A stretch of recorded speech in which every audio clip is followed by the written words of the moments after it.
Greetings, everyone. Hope all of you are having an absolutely fantastic day. Yesterday, we reviewed the mechanics for Warrior, and some of you probably enjoyed it, but for others, it didn't go far enough. You want a class that really allows you to just blow up an enemy with crazy damage up front or afar. One of the main archetypes that will allow you to do that is Assassin, which focuses on hit and run tactics against high priority targets. We're going to dig through all of its mechanics, so if you enjoy this breakdown, please be sure to hit the like button and subscribe for more Rogue Trader videos. The characteristics for Assassin are agility, ballistic skill, intelligence, perception, and weapon skill. Of these, I would say agility is most important, followed by weapon skill, and then probably perception. The skills for this class are awareness, lore Imperium, and lore Xenos. Of these, awareness probably makes the most sense, considering you might sink a few points into perception. The key feature for this class is Seek the Opening, and this creates one opening on an enemy. Whenever you directly hit that opening, you'll deal additional damage, equal to 10% of the target's max wounds.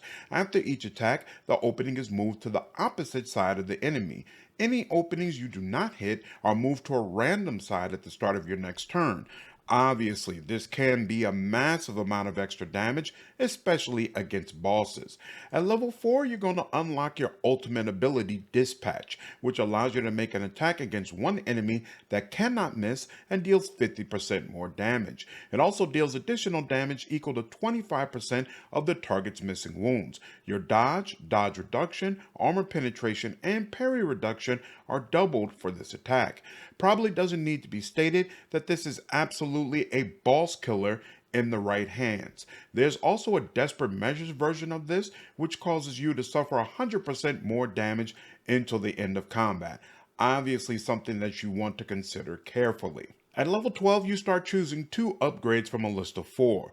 Until the end of combat, the target loses half of its current armor and deflection. Wow, so if a boss happens to survive, they will be significantly easier to deal with. Definitely worth picking this up. Dispatch deals additional damage equal to 45% of the target's missing wounds instead of 25%. This is a pure damage increase, and it's absolutely the second upgrade you should take. Until the end of combat, whenever you hit an opening, you gain temporary wounds equal to your lethality divided by 15 rounded down. Lethality is equal to your dodge or dodge reduction, whichever stat is higher. No, there are definitely better options here. If Dispatch kills the target, all enemies in a 3-cell radius gain 2 stacks of Disturbed and must make an agility test or become staggered for 1 round. This is meant to be used against a crowd, but oftentimes you want to use Dispatch against bosses and will need to clear out the crowd before you can even reach that character. I would skip this. Starting at level 2, you can choose 3 abilities from a list of 6.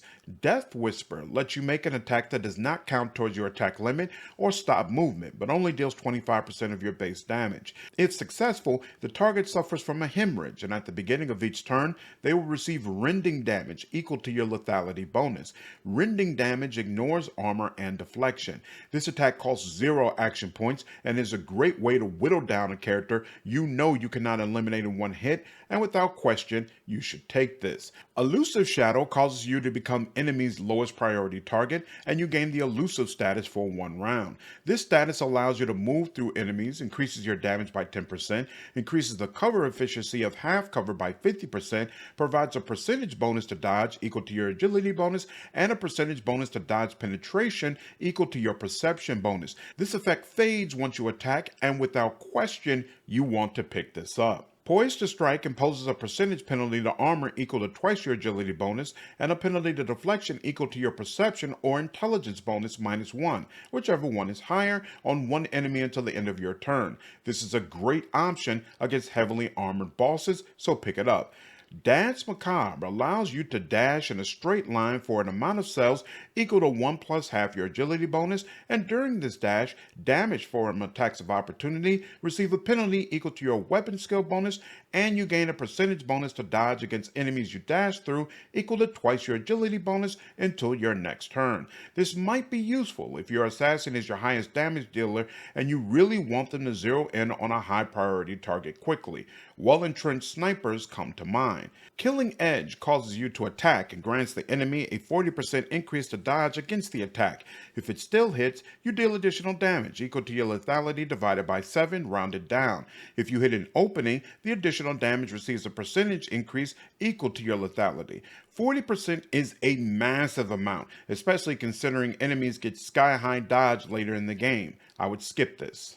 Finally, Fainting Attack causes your next single target attack to have 150% less armor penetration, but it gets plus 10 lethality. If it's a melee attack, the target rotates 180 degrees and is unable to dodge or parry your attack until the start of its next turn. If it's a ranged attack, the target is forced to move to the closest cell in a 3-cell range with no adjacent cover facing towards you, and this provokes an attack of opportunity.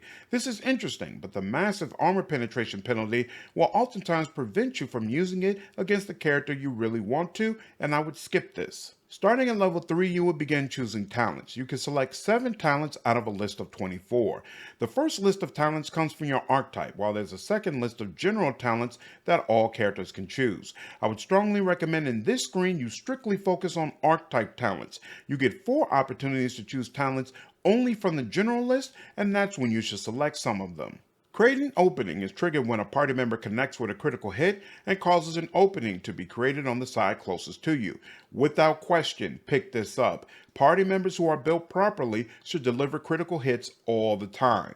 Inevitable Innervation causes each use of aim for the opening on the same target to reduce the target's dodge and dodge reduction by 10%, and this penalty stacks. Only bosses should last longer than 2 rounds against you, and there are better ways to deal with them. Skip this. An Eye for the Unscathed is triggered when you attack an enemy that has full wounds and provides you a 20% bonus to dodge and dodge reduction against that enemy until the end of your next turn.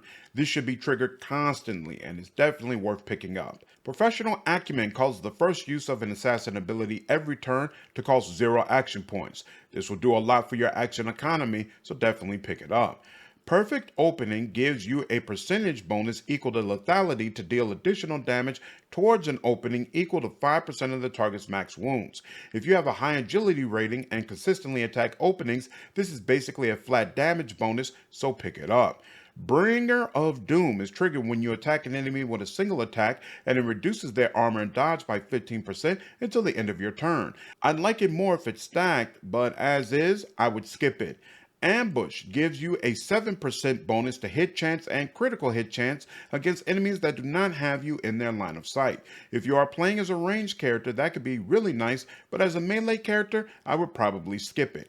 Carmine Whisper causes Death Whisper's hemorrhage effect to receive an additional 10 damage. You should be using it religiously, so absolutely this is a worthy upgrade. Deadly Calculation provides 1 point of direct damage that cannot be reduced for every 10 damage you deal. There are a ton of talents that interact with direct damage. If you are interested in them, then definitely take this, but personally I skip it because I think the other talents are better options. Flawless Lunge gives Poise to Strike a percentage dodge reduction against enemies equal to twice your agility bonus. That should be a pretty massive dodge decrease, and you should be using the ability all the time, so I would take this. Imminent Demise is triggered when you deal direct damage to an enemy and gives them 1 stack of the vulnerable effect, which increases the damage they take from your attacks by a percentage equal to the number of vulnerable stacks times your perception bonus. If you are dealing a lot of direct damage, then obviously this is going to make sense, so take it. Killing Spree is triggered when you hit an opening and provides a percentage increase to damage equal to half your agility bonus until the end of combat, and this stacks. This should probably be the first talent you select as it stacks and will be triggered constantly. Leave No Witness causes the enemy lands damage by you to suffer the Witness effect, which is triggered when you are not in their line of sight at the end of your turn, and deals a percentage of your weapon's maximum base damage equal to 1/3 of your lethality.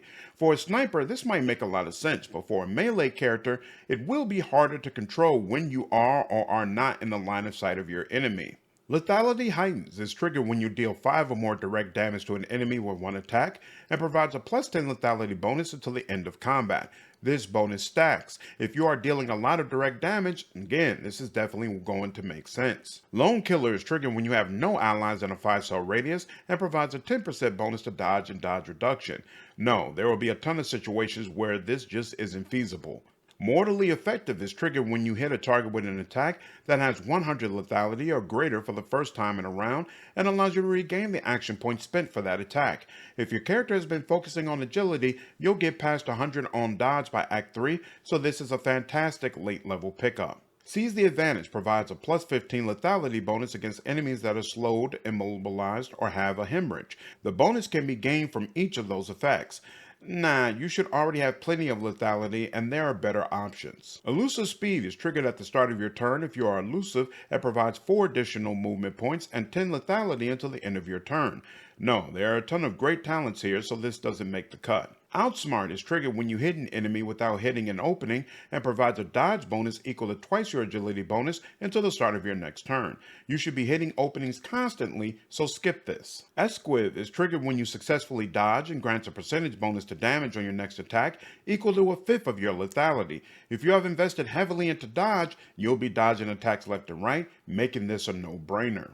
Disarray is triggered when you deal direct damage and forces the target to pass an agility resistance test with a penalty equal to twice your agility bonus, or they will become slowed until the end of their next turn. No, there are better options than just slowing an enemy. Keep the Distance is triggered when you have at most one adjacent enemy and an enemy moves into a cell adjacent to you. They must pass an agility resistance test with a penalty equal to twice your strength bonus or fall prone and become immobilized until the start of that enemy's next turn.